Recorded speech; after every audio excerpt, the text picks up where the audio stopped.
वाद विवाद न्यूज, सर्वसामान्य जनतेचा आवाज। नवापूर शहरातील काही परिसरात गेल्या 15 दिवसापासून पाण्याचा तुटवडा, धर्मेश पाटील यांच्याकडून उपाययोजनेसाठी प्रयत्न सुरू।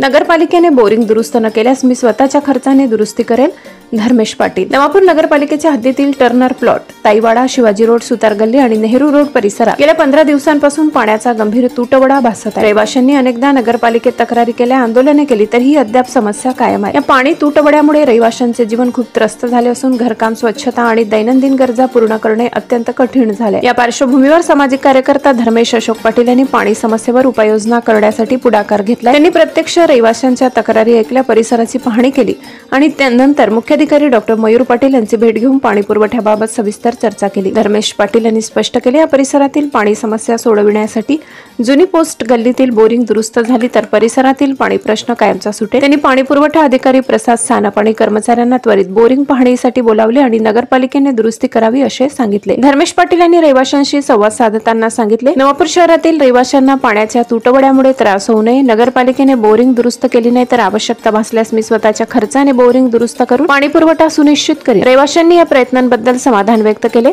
परिसरातील रहिवाशांनी सांगितले, गेल्या 15 दिवसापासून पाणी मिळत नाही। धर्मेश पाटील यांचे प्रयत्न पाहून आता आपल्याला पाण्याचा नियमित पुरवठा मिळेल अशी आशा निर्माण झाली। धर्मेश पाटील यांच्या पुढाकारामुळे नगरपालिकेतही सक्रियता वाढली असून प्रशासनाने बोरिंग मोटर दुरुस्तीची प्रक्रिया लवकर सुरू करण्याचे आश्वासन दिले। यावेळी विजय लोहार, पंकज हिंगू, संजय पटेल, भिकू परदेशी, बाळा जगताप, करण हिंगू तसेच पाणी पुरवठा अधिकारी प्रसाद सानप, योगेश पाटील यांची उपस्थिती होती।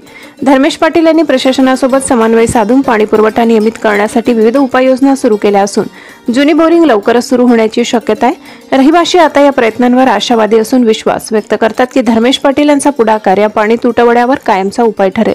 नगरपालिका 2 दिवसात मोटर दुरुस्ती करते की नाही याकडे परिसरातील रहिवाशांचे लक्ष लागले असून आगामी काही दिवसात पाणी पुरवठ्याची स्थिती स्पष्ट होणार आहे। रहिवाशांनी असा विश्वास व्यक्त केला की या प्रयत्नामुळे भविष्यात पाणी तुटवडा टाळता येईल आणि नगरपालिकेच्या पाणी पुरवठ्याची कार्यक्षमता सुधारली।